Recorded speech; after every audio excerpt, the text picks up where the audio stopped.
मेरा D triple S P का exam है जो क्लियर नहीं हुआ है। ये फर्स्ट टाइम मैंने अपना डी ट्रिपल एस पी का एग्ज़ाम दिया था।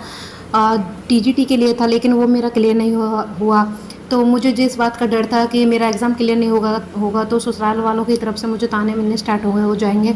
तो बहुत सारी चीज़ें ऐसी हो रही हैं मेरे साथ घर में कि जिसका मैं किसी को ना तो बता सकती हूँ ना शेयर कर सकती हूँ, और जिसको लेकर मुझे ताने मिलने स्टार्ट हो गए हैं। तो मैं उन अपनी जो इन लॉज़ फैमिलीज़ हैं या फिर जो भी रिश्तेदार हैं जिन्होंने मुझे ये सब बोला है, तो उन सब तक अगर ये मेरी ये वीडियो पहुंच रही है तो आप सबसे पहले ये मेरी वीडियो देखिए कि अगर मैं इस घर में रह रही हूँ और इतना सारा वर्क करने के बावजूद भी, मतलब सुबह 4 बजे से लेके और दोपहर के मुझे 1 से 2 बज जाते हैं ये सारा काम करते करते, जिसमें कि आप सब लोग कहते हो कि मैं कुछ नहीं करती हूँ, कुछ नहीं करती हूँ। तो आप सब भी ये काम देख लीजिए मैं क्या करती हूँ क्या नहीं करती हूँ, कि कितना बड़ा ये घर हो जाता है और कितना उसमें काम होता है, जिसको करने के बावजूद मैं अपने बच्चे को अपने आप अकेले हैंडल करती हूँ। वो चाहे रोता है, जो कुछ भी करता है, खाना पीना उसका नहाना सब कुछ मैं अकेले हैंडल करती हूँ। घर में से कोई मेरी हेल्प नहीं करता है। छोटे से लेके उसको अब तक भी मैंने खुद अपने दम पर सब कुछ किया है, उसके लिए उसको बड़ा किया है, लेकिन किसी ने मेरी आज तक हेल्प नहीं की है। अगर इतना सारा वर्क करने के बावजूद भी अगर मैं अपनी पढ़ाई के लिए 1 से 2 आवर निकाल लेती हूँ और मैं अपने जो सपना है उसको पढ़ना चाहती हूँ, पूरा करना चाहती हूँ, तो उसमें आप लोगों को इतनी दिक्कत या जलन क्यों है। मानती हूँ कि पढ़ाई मेरा टेस्ट क्लियर नहीं हुआ है, ऐसा नहीं है कि मैंने कोई भी टेस्ट क्लियर नहीं किया है। आप लोगों ने बोला कि आज तक तेरा कोई टेस्ट क्लियर नहीं हुआ, तो यहाँ पे जो मैंने स्क्रीनशॉट लगाए हैं कि मेरा सीटी भी क्लियर है, मेरा सी टेट क्लियर है, ठीक है जी। अगर मेरा डी ट्रिपल एस बी का एग्ज़ाम क्लियर नहीं हुआ है तो इसका मतलब ये नहीं है कि मैं कुछ नहीं करती हूँ।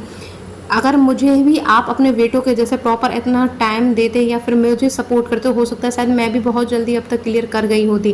लेकिन हर चीज़ में टाइम लगता है, हर किसी की किस्मत एक जैसी नहीं होती है। और जब पढ़ी लिखी फैमिली होकर भी जब इन बातों का जब ताना देती हैं तो दिल को बहुत हर्ट होता है। मैंने अपनी तरफ से हर बार पूरी कोशिश की है कि मैं अपने टेट अपने जो एग्ज़ाम्स है उसको क्लियर कर पाऊँ, मैं जल्द से जल्द नौकरी ले पाऊँ।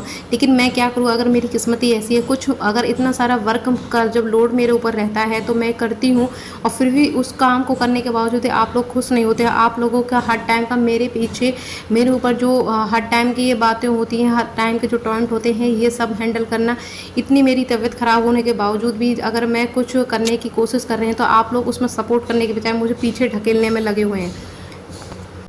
एक औरत के लिए आसान नहीं होता है कि वो अपनी जो पढ़ाई उसको कंटिन्यू कर रख सके। इतना सारा काम, बच्चा, ऊपर से इन लॉज़ फैमिली, इतनी बड़ी फैमिली हो जाती है, सब कुछ सबके हिसाब से हैंडल करना होता है। अगर मैं अपने फ्री टाइम में अगर अपने लिए कुछ करने की कोशिश कर रही हूँ तो उस चीज़ के लिए कि मुझे जो ताने दिए जाते हैं, उस चीज़ के लिए मैंने किसी को राइट नहीं दिया है कि वो कोई भी आके मुझे कुछ भी ऐसे ही बोल के चले जाए। इसलिए मेरा